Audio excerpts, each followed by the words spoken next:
আসসালামু আলাইকুম। সবাই কেমন আছেন?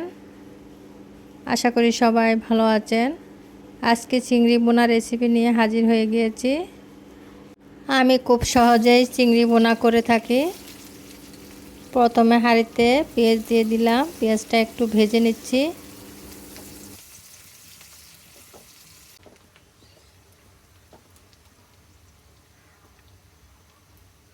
পেঁয়াজ হালকা ভাজা হয়ে গেলে আমি এখানে লবণ, হলুদের গুঁড়া, মরিচের গুঁড়া, জিরার গুঁড়া দিয়ে দিব।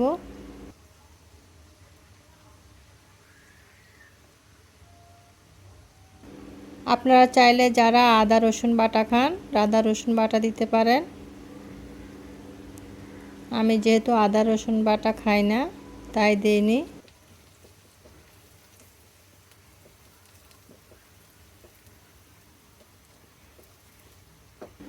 সামান্য পানি দিয়ে মশলাটা কষিয়ে নেব।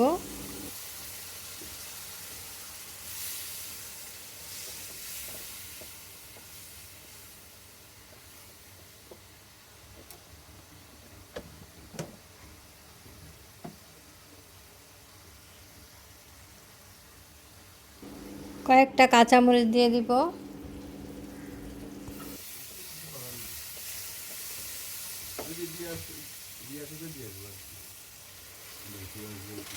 আবারও সামান্য পানি দিয়ে মশলাটা কষিয়ে নিচ্ছি।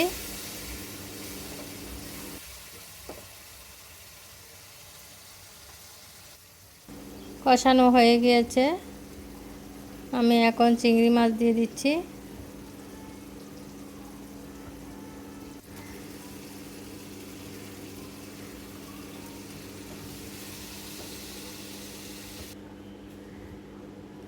চিংড়ি মাছগুলো আমি মশলার সাথে ভালোভাবে কষিয়ে নিচ্ছি।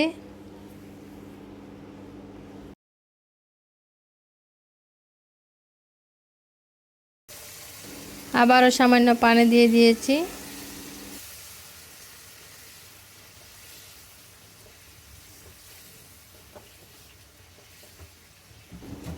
এখন আমি ঢাকনা দিয়ে দিব।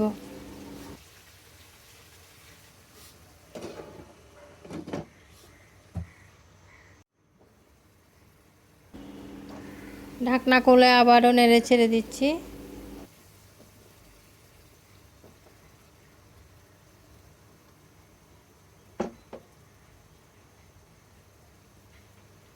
এখন আমি কয়েকটা টমেটো দিয়ে দিচ্ছি।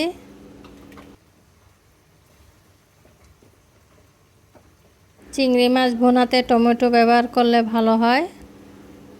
টমেটো, ধনিয়া পাতা থাকলে আরও ভালো।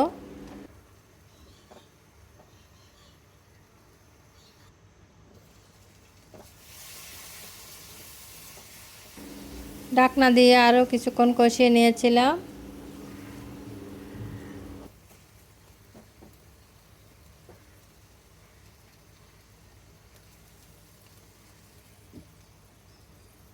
অল্প অল্প পানি দিয়ে আমি মাছটা কষিয়ে নিচ্ছি।